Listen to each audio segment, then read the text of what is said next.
Good morning, students. This is Shubham Kumar Panchal from Gurukulam Public School. How are you? I hope you all will be fine.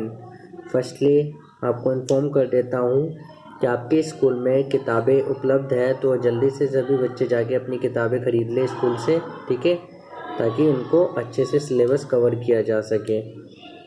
पिछली video में हमने कुछ activities के बारे में पढ़ा था, जिससे हमने फिजिकल चेंजेस को समझा था। अब हम कुछ एक्टिविटी पढ़ रहे थे, इसमें एक्टिविटी 6.6 और 6.7 थी। अब आज हम पढ़ेंगे activity 6.8।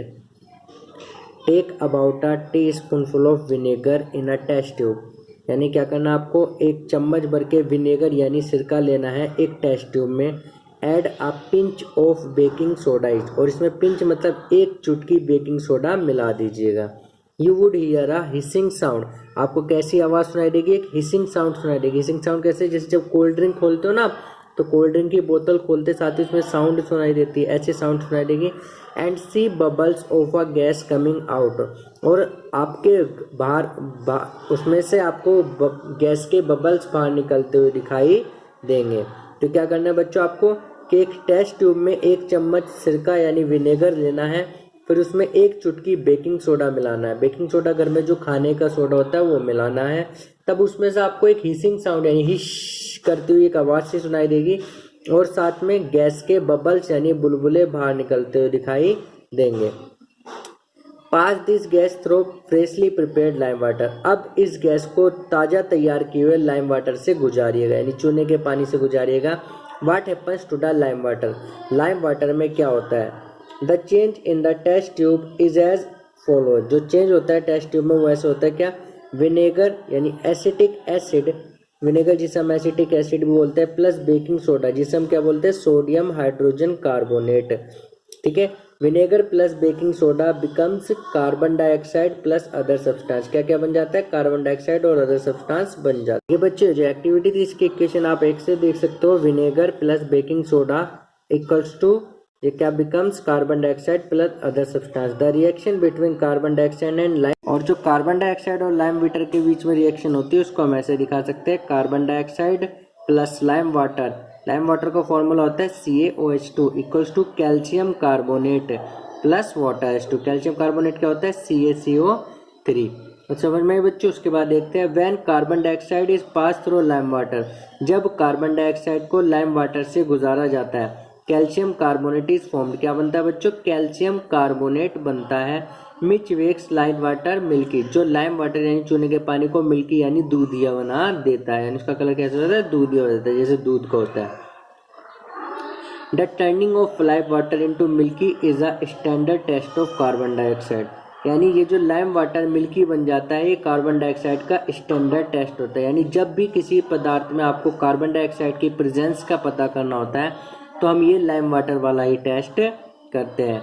You will use it in chapter 10। आप इसको चैप्टर 10 में पढ़ोगे। टू शो डैट, ये दिखाने के लिए, air we breathe out, air जो हम बाहर निकालते हैं is rich in carbon dioxide, वो कार्बन डाइऑक्साइड से भरी होती है। यानी जो हम एयर सांस निकालते हुए बाहर निकालते हैं उसमें कार्बन डाइऑक्साइड होती है। तो बच्चों यहाँ पर जो आपने ये एक्टिविटी 6.8 पढ़ी, आपने उसमें पढ़ा कि आपको क्या करना है, एक चम्मच जो है विनेगर लेना है, और उस विनेगर में एक चुटकी आपको बेकिंग सोडा मिलाना है। जब आप बेकिंग सोडा मिलाते हो तो उसमें हिस्सी साउंड करती है, गैस बाहर निकलती है, और गैस के बबल्स भी दिखाई देते हैं। उसके बाद ये जो गैस निकलती है इसको हम किससे?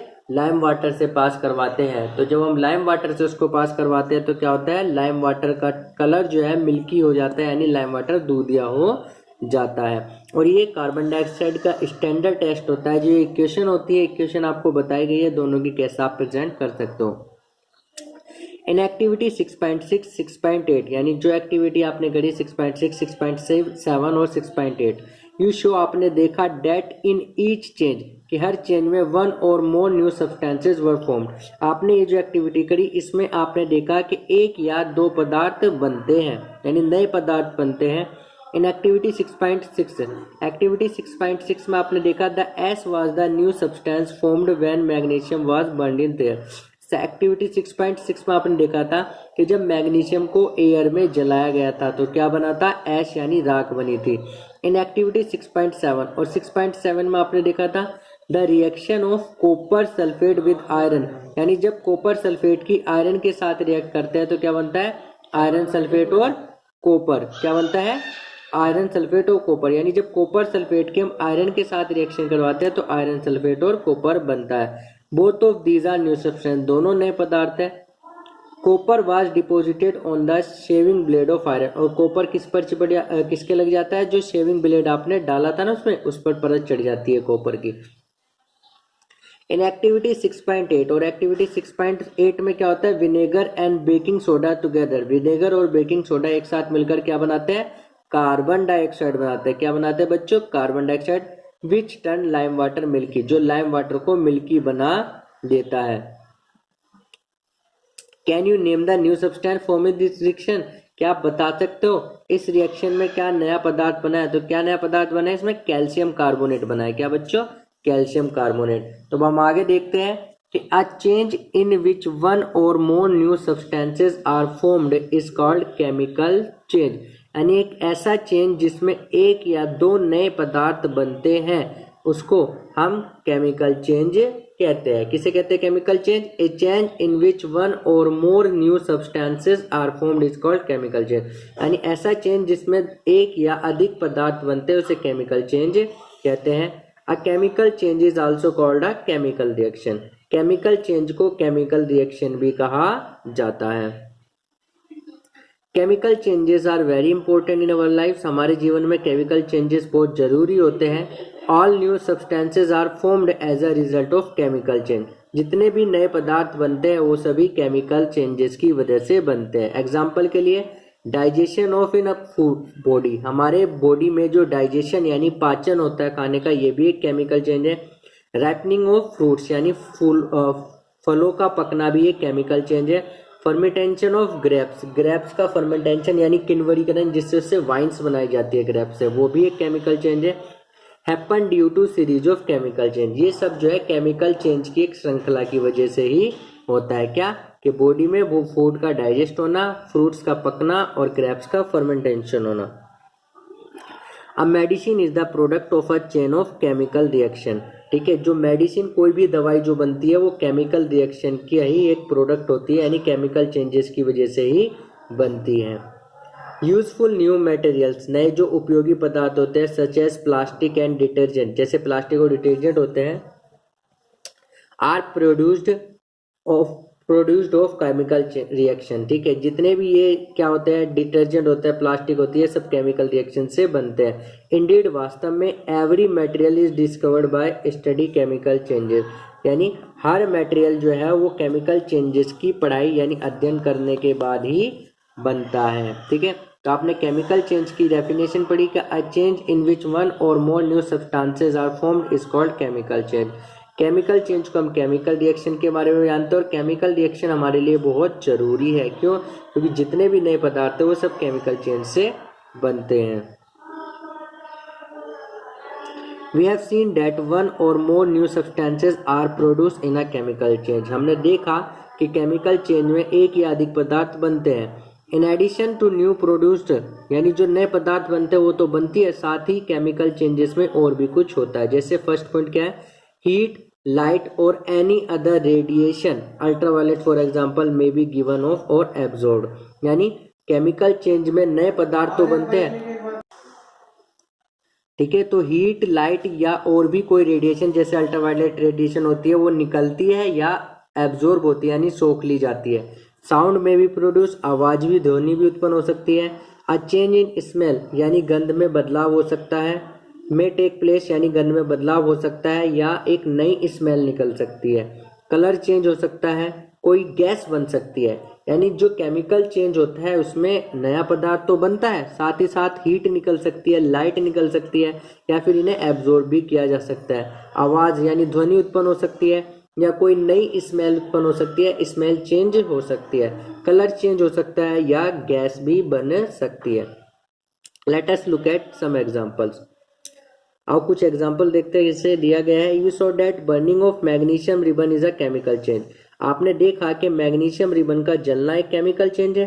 बर्निंग ऑफ कोल, कोल का जलना, वुड और leaves is also chemical change. यानी मैग्नीशियम रिबन का जलना एक केमिकल चेंज है, लेकिन साथ ही साथ कोल जलता है यानी कोयला जलता है, वुड लकड़ी जलती है, लीव्स या पत्तियां जलती है, ये सब भी एक केमिकल चेंज है। इन फैक्ट बल्कि बर्निंग ऑफ एवरी सब्सटेंस यानी किसी भी सब्सटेंस का जलना है इज अ केमिकल चेंज, एक केमिकल चेंज है। कोई भी पदार्थ जल रहा है तो ये केमिकल चेंज है। Burning is always accompanied by the production of heat, और बर्निंग में हमेशा क्या होता है, प्रोडक्शन ऑफ हीट होता है यानी हीट निकलती है। समझे बच्चों इतने? क्या आपने देखा था कि जब मैग्नीशियम रिबन जलता है तो वो एक केमिकल चेंज है, और चाहे आप कोल जलाओ, वुड जलाओ या कुछ भी जलाओ, वो सब क्या है, केमिकल चेंज है। ठीक है, बल्कि आप कोई भी चीज जलाओगे वो सब एक केमिकल चेंज है। और हमेशा जला किसी भी चीज के जलने में या बर्निंग में जो है क्या होता है, हीट प्रोड्यूस होती है। क्या होता है बच्चों, हीट प्रोड्यूस होती है। अब आगे देखते हैं, explosion of a firework is a chemical change. Explosion of a firework यानी पटाखों का फोड़ना भी एक केमिकल चेंज है। पटाखे जो फूटते हैं वो भी एक केमिकल चेंज है। You know that such an explosion produce heat, light, sound and unpleasant gases that pollute the atmosphere. आप जानते हो कि ऐसे एक्सप्लोजन यानी विस्फोट जो होते हैं वो क्या प्रोड्यूस करते हैं, हीट यानी गर्मी, लाइट प्रकाश, साउंड ध्वनि एंड अनप्लीजेंट गैसेस यानी नापसंद गैसेस उत्पन्न करते हैं, जो क्या करती है, हमारे एटमॉस्फेयर यानी वायुमंडल को प्रदूषित करती है, पोल्यूट करती है। यानी पटाखों का फोड़ना भी एक केमिकल चेंज है, और पटाखों के फोड़ने से हीट निकलती है, लाइट निकलती है, साउंड उत्पन्न होती है, और साथ में कुछ ऐसी हानिकारक गैसेस भी निकलती है जो हमारे एटमॉस्फेयर को पोल्यूट करती है यानी प्रदूषित करती है। That is why you are advised, यही कारण है कि आपको सलाह दी जाती है not to play with fireworks, कि पटाखे नहीं जलाने चाहिए। When food gets spoiled, जब खाना खराब हो जाता है, it produces a foul smell, इसमें से एक गंदी सी स्मेल आती है। Shall we call this change a chemical change? क्या आप इसे केमिकल चेंज कह सकते हो? बिल्कुल कह सकते हो केमिकल चेंज। जब खाना खराब हो जाता है तो उसमें से एक गंदी सी स्मेल आने लगती है, और ये एक केमिकल चेंज है ही। You must have noticed that a slice of an apple acquires a brown color. आपने देखा होगा कि एप्पल की जो एक स्लाइस होता है यानी जो एक टुकड़ा काट के आप रख दो तो उसको रखने के बाद उस पर एक ब्राउन कलर का चढ़ जाता है। ठीक है, अगर उसको जल्दी से ना खाया जाए। ठीक है, और अगर आपने कभी इस कलर में चेंज, इस तरह का चेंज नहीं देखा तो एक ताजे एप्पल की एक स्लाइस काट के रख दीजिएगा और कुछ देर के लिए साइड में रख दीजिएगा। ठीक है, तो आप थोड़ी देर बाद देखोगे जो आपने खाया नहीं तो उस पर ब्राउन कलर की परत चढ़ जाएगी। Repeat the same activity with a slice of potato और ब्रिंजल। यही एक्टिविटी आप पोटैटो और ब्रिंजल के एक टुकड़े के साथ कीजिएगा। The change of colour in this cases, ये जो बदलाव होता है इन मामलों में, is due to the formation of new substance. ये जितने भी बदलाव यहाँ पर हुए ये नए पदार्थ के बनने की वजह से होता है। Are not this chemical changes, क्या ये जो चेंजेस केमिकल चेंजेस नहीं है? बिल्कुल केमिकल चेंजेस हैं। इन चैप्टर 5 में you neutralize an acid with a base. Chapter 5 में एक आपने एसिड को बेस के साथ न्यूट्रलाइज किया था। Is neutralize a chemical change? बिल्कुल, न्यूट्रलाइजेशन भी एक केमिकल चेंज है क्योंकि उसमें एक नया पदार्थ बनता है। समझे बच्चों इतनी बात? आगे देखते हैं आप protective shield. You must have heard of ozone layer in our atmosphere. आपने हमारे एटमॉस्फेयर में ओजोन लेयर के बारे में जरूर पढ़ा होगा। ओजोन परत के बारे में, वायुमंडल में ओजोन परत होती है। It protects us from the harmful ultraviolet radiation. ये हमें हानिकारक अल्ट्रावायलेट रेडिएशन यानी पराबैंगनी विकिरण से बचाती है। विच कम फ्रॉम द सन, जो कहाँ से आती है? सन से आती है यानी सूरज से आती है। Ozone absorb this radiation, ozone जो होता है वो इस रेडिएशन को एब्जॉर्ब कर लेता है and breaks down to oxygen, और ऑक्सीजन में तोड़ देता है। Oxygen is different from ozone, oxygen जो है वो ओजोन से अलग होती है। Can we call the breaking down of ozone a chemical change? क्या हम ओजोन का ऑक्सीजन में टूटने को एक केमिकल चेंज कह सकते हैं? तो आपने यहाँ पर पढ़ा कि आपने ओजोन लेयर के बारे में जरूर पढ़ा होगा, पिछली क्लासों में पढ़ा होगा कि ओजोन लेयर जो है हमारे एटमॉस्फेयर में पाई जाती है और ये हमें सन की अल्ट्रावायलेट रेडिएशन से बचाती है। ओजोन क्या करती है? इस अल्ट्रावायलेट रेडिएशन को एब्जॉर्ब कर लेती है और इसको ऑक्सीजन में तोड़ देती है। ऑक्सीजन जो होता है वो ओजोन से अलग होता है। तो क्या हम कह सकते हैं ओजोन का ऑक्सीजन में टूटना भी एक केमिकल चेंज है। If ultraviolet radiation were not absorb by ozone, अगर ये अल्ट्रावायलेट रेडिएशन ओजोन के द्वारा एब्जॉर्ब ना की जाए it would reach the earth surface, ये पृथ्वी की सतह पर पहुंच जाएगी, and cause harm to us, और हमें नुकसान पहुंचाएगी, एंड अदर लाइफ फॉर्म्स, और अन्य जीवों को नुकसान पहुंचाएगी। Ozone acts as a natural shield against this radiation, ozone जो है इस रेडिएशन के खिलाफ एक नेचुरल शील्ड यानी प्राकृतिक कवच के रूप में काम करती है। समझे बच्चों, यानी अगर ये अल्ट्रावायलेट रेडिएशन ओजोन के द्वारा एब्जॉर्ब ना की जाए तो पृथ्वी की सतह पर पहुंच जाएगी और हमें और अन्य जीवों को नुकसान पहुंचाएगी। तो इसलिए ओजोन जो है वो एक नेचुरल शील्ड के रूप में काम करती है। अब आप आगे पढ़ेंगे rusting of iron. Rusting of iron यानी लोहे पर जंग लगना। Let us get back to rusting, और रस्टिंग पर वापस चलते हैं। दिस इज वन चेंज, ये एक ऐसा रस्टिंग ऑफ आयरन हम पढ़े थे कि रस्टिंग ऑफ आयरन में लोहे का जंग लगना। Let us get back to rusting, कि रस्टिंग पढ़ते हैं दोबारा से। दिस इज वन चेंज, ये एक ऐसा बदलाव है that affects iron articles and slowly destroy them, ये एक ऐसा प्रभाव है कि जो आयरन आर्टिकल्स यानी लोहे की वस्तुओं को प्रभावित करता है और धीरे धीरे उन्हें नष्ट कर देता है। Since iron is used in making bridges, ships, cars, trucks, bodies and many other articles, क्योंकि हम आयरन का प्रयोग कई सारी चीज़ें बनाने में करते हैं, जैसे bridge, ship, car, truck, body, truck की बॉडी पार्ट जो होते हैं, और कई अन्य चीज़ें बनाते हैं। द मॉनेटरी मतलब जो पैसे की हानि होती है, loss due to rusting is huge, जंग लगने की वजह से जो पैसे का नुकसान होता है वो बहुत ज़्यादा होता है। द प्रोसेस ऑफ रस्टिंग की प्रक्रिया को कैन बी रिप्रेजेंटेड, दर्शाया जा सकता है बाय द फॉलोइंग इक्वेशन, नीचे दी गई इक्वेशन से। ठीक है, यानी जंग लगने की प्रक्रिया को आप नीचे दी गई इक्वेशन से बता सकते हो। कैसे? आयरन जिसे हम Fe से रिप्रेजेंट करते हैं प्लस ऑक्सीजन जिसे O2 से रिप्रेजेंट करते हैं, कहाँ से आती है? From the air, plus water जिसे हम रिप्रेजेंट करते हैं H2 से, becomes rust, iron oxide. Rust को क्या बोलते हैं? Iron oxide. इसका फॉर्मूला होता है Fe2O3। क्या होता है? Fe2O3। समझे बच्चों? तो रस्टिंग ऑफ आयरन में आपने पढ़ा कि रस्टिंग एक ऐसा चेंज है जो लोहे की चीज़ों को प्रभावित करता है और धीरे धीरे उन्हें नष्ट कर देता है। अब क्योंकि आयरन का यूज जो है वो कई चीज़ों में किया जाता है, ब्रिज बनाने में, शिप्स बनाने में, कार बनाने में, ट्रक बॉडी बनाने में, और भी कई अन्य चीज़ें बनाने में, जिसकी वजह से रस्टिंग की वजह से पैसे का बहुत ज़्यादा नुकसान होता है। रस्टिंग की प्रक्रिया को हम नीचे दी गई इक्वेशन से दिखा सकते हैं, जैसे आयरन प्लस ऑक्सीजन, ठीक है, प्लस वाटर, तो क्या बन जाता है? रस्ट बन जाता है, जिसे आयरन ऑक्साइड बोलते हैं। फॉर्मूला होता है जिसका Fe2O3। For rusting the presence of both oxygen and water और water vapour is essential. Rusting के लिए दोनों चीज़ें जरूरी होती है, क्या? ऑक्सीजन भी और वाटर। ऑक्सीजन और वाटर दोनों के बिना रस्टिंग नहीं हो सकता।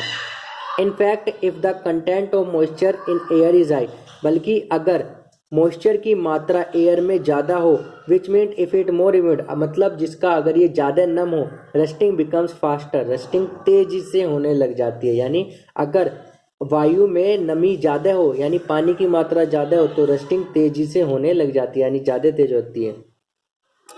सो how do we prevent rusting, तो हम कैसे रस्टिंग को रोक सकते हैं? Prevent iron articles from coming in contact with oxygen or water or both, तो हम कैसे रोक सकते हैं रस्टिंग को? कि लोहे की चीज़ों को हम ऑक्सीजन या वाटर या दोनों ही की कॉन्टैक्ट में ना आने दे, तो इसको हम जंग लगने से बचा सकते हैं। One simple way is to apply a coat of paint or grease, और एक सबसे आसान तरीका है कि उस पर पेंट लगा दे या ग्रीस लगा दे जिससे उस पर रस्ट ना लगे। In fact these coat should be applied regularly to prevent rusting, बल्कि इन परतों को बार बार चढ़ाते रहना चाहिए जिससे रस्टिंग ना हो।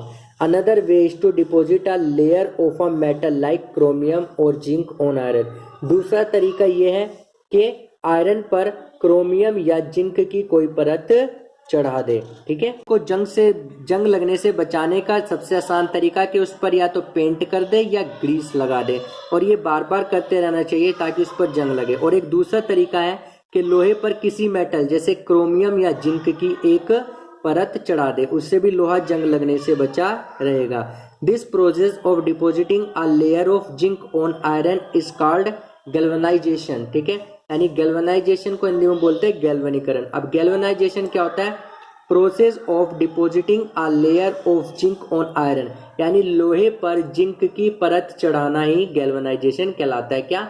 लोहे पर जिंक की परत चढ़ाना ही गैल्वेनाइजेशन कहलाता है। समझे बच्चों इतना? तो गैल्वेनाइजेशन क्या होता है? The process of depositing a layer of zinc on iron is called galvanization.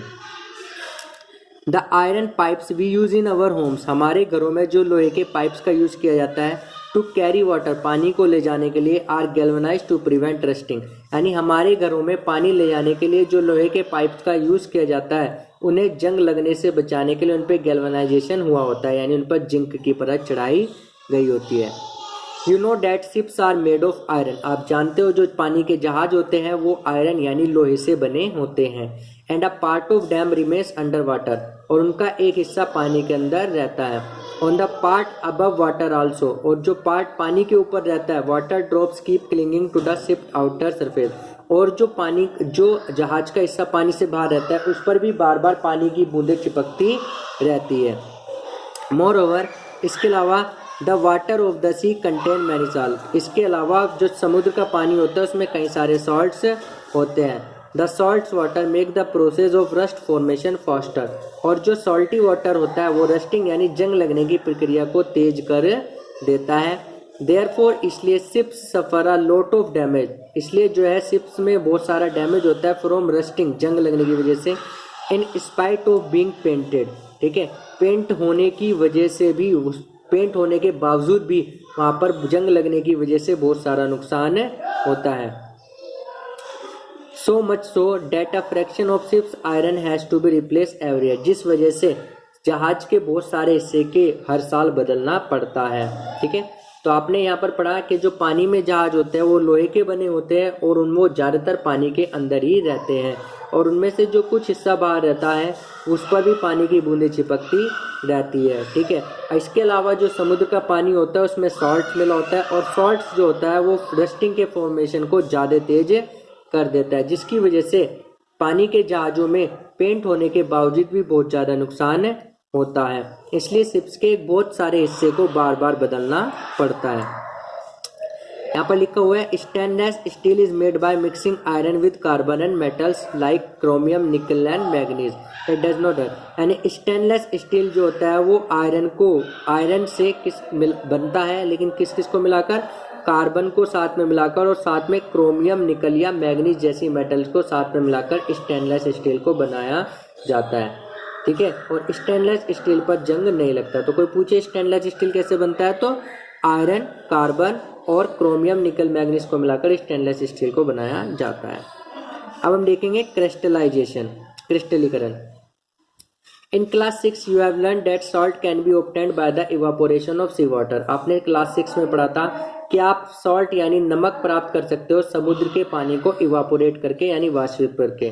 The salt obtained in this manner is not pure, इस तरीके से जो सॉल्ट मिलता है वो प्योर नहीं होता. And the shape of its crystal can not be seen clearly, और इसके जो क्रिस्टल यानी कणों का जो आकार होता है उसको ध्यानपूर्वक नहीं देखा जा सकता. However large crystal of pure substances can be made formed by their solution. इसके अलावा किसी भी पदार्थ के बड़े बड़े क्रिस्टल उसके सॉल्यूशन के द्वारा बनाए जा सकते हैं. This process is called crystallisation, और इस प्रोसेस को हम क्रिस्टलाइजेशन के नाम से जानते हैं. It is a example of physical change, ये एक फिजिकल चेंज का उदाहरण है. यानी क्रिस्टलाइजेशन में आपने पढ़ा कि आपने क्लास 6 में पढ़ा था कि समुद्र के पानी को इवापोरेट करके आप उससे नमक बना सकते हो, लेकिन ये जो सॉल्ट होता है ये प्योर नहीं होता, ना ही इसके क्रिस्टल आपको सही से दिखाई देते, लेकिन आप किसी भी सॉल्यूशन से उसके बड़े से बड़े क्रिस्टल बना सकते हो. तो किसी सॉल्यूशन से उसका क्रिस्टल बनाने का ये जो प्रोसेस होता है उसे हम क्रिस्टलाइजेशन के नाम से जानते हैं, और ये एक फिजिकल चेंज होता है. हम एक्टिविटी 6.9 के बारे में पढ़ेंगे. ठीक है, ये टीचर्स की परचांस में करनी चाहिए. Use only dilute sulphuric acid. ठीक है, यहाँ पर सिर्फ आपको डाइल्यूट सल्फ्यूरिक एसिड का यूज़ करना है. Be careful while boiling water, पानी को उबालते समय सावधानी का ध्यान रखना है. क्या activity, take a cup full of water in a beaker, यानी एक बीकर में 1 कप पानी लीजिएगा. Add a few drops of dilute sulphuric acid, और इसमें कुछ बूंदे डाइल्यूट सल्फ्यूरिक एसिड की मिलाइएगा. हीट द वाटर, पानी को गर्म कीजिएगा. व्हेन इट स्टार्ट बॉइलिंग, जब ये उबलना शुरू कर दे.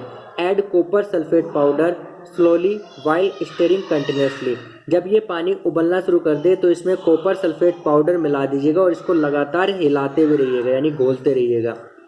Continue adding copper sulphate powder, लगातार कॉपर सल्फेट पाउडर को मिलाते हुए till no more powder can be dissolve. और जब तक मिलाते रहिएगा जब तक उसमें कॉपर सल्फेट पाउडर मिलना बंद हो जाए। Filter the solution. अब सॉल्यूशन को छान लीजिएगा। एलो इट टू कूल, और इसे ठंडा होने दीजिएगा। Do not disturb the solution. Solution को छेड़ना नहीं है व्हेन इट्स कूलिंग, जब ये ठंडा हो रहा हो। ठीक है। Look at the solution after some time. कुछ देर के बाद सॉल्यूशन को देखिएगा। Can you see the crystal of copper sulphate. क्या आपको कॉपर सल्फेट के क्रिस्टल दिखाई देते हैं? If not wait for some more time. अगर नहीं दिखाई देते तो कुछ समय के लिए और इंतजार कीजिएगा। तो एक्टिविटी 6.9 में आपने पढ़ा था कि आपको बीकर में 1 कप पानी लेना था और उसमें कुछ बूंदे डाइल्यूट सल्फ्यूरिक एसिड की मिलानी थी। फिर आपको पानी को गर्म करना था, और जब आप पानी को उबालना शुरू हो जाता पानी, तो उसमें कॉपर सल्फेट पाउडर आपको धीरे धीरे मिलाना था, और धीरे धीरे मिलाते रहे, उसको साथ साथ घोलते भी रहना था, और तब तक मिलाते रहना था कॉपर पाउडर जब तक कॉपर सल्फेट पाउडर उसमें मिलना बंद ना हो जाए। अब उसके बाद सॉल्यूशन को छान लीजिएगा, और छानने के बाद उसे ठंडा होने दीजिएगा, और जब सॉल्यूशन ठंडा हो रहा हो तो उसे कोई भी छेड़िएगा नहीं। कुछ देर बाद सॉल्यूशन को देखिएगा तो क्या आपको क्रिस्टल दिखाई देते, और अगर नहीं दिखाई देते तो उसे कुछ देर और ठंडा होने दीजिएगा। आगे देखते हैं। तो यहाँ पर आपने कुछ फिजिकल और केमिकल चेंजेस के बारे में पढ़ा। तो जो भी आप अपने चारों तरफ चेंजेस देखते हो उन्हें समझने की कोशिश कीजिएगा। ये एक फिजिकल चेंज और केमिकल चेंज। यहाँ पर आपका चैप्टर आपको एक छोटी सी बात बनानी थी कि कुतुब मीनार जो है दिल्ली में, सबने नाम सुना होगा कि दिल्ली में जो कुतुब मीनार है उसके पास एक आयरन पिलर है जो लगभग 7 मीटर्स ऊँचा है, और लगभग उसका वेट कितना है 6000 kg यानी 6000 किलो है। ये लगभग 1600 साल पहले बनाया गया था, और इतने लंबे समय के बाद भी इस पर आज तक जंग नहीं लगा। ठीक है। और इस पर जंग क्यों नहीं लगता, इसके लिए इस पर कई सारे जो है एग्जामाइन किए गए हैं, यानी इसका एक्सपेरिमेंट भी किए गए हैं। ठीक है। तो इससे ये पता चलता है कि हमारा जो इंडिया था वो पुराने समय भी इतना एडवांस था मेटल टेक्नोलॉजी में कि 1600 साल पहले उन्होंने एक ऐसा मेटल, एक ऐसा लोहा बनाया था जिस पर जंग नहीं लगता। ठीक है। तो कुतुब मीनार है दिल्ली में कुतुब मीनार के पास एक आयरन पिलर है मेहरौली में। ठीक है। जो 7 मीटर से ज़्यादा ऊंचा है और लगभग 6000 किलो उसका वेट है, और ये लगभग 1600 साल पहले बना था, लेकिन आज भी इस पर जंग नहीं लगा है। समझे बच्चों? एक बार फिर से कहना चाहूँगा कि स्कूल में बुक्स अवेलेबल है, जल्दी से जल्दी जाकर वो बुक्स कलेक्ट कर लीजिएगा। Thank you everyone.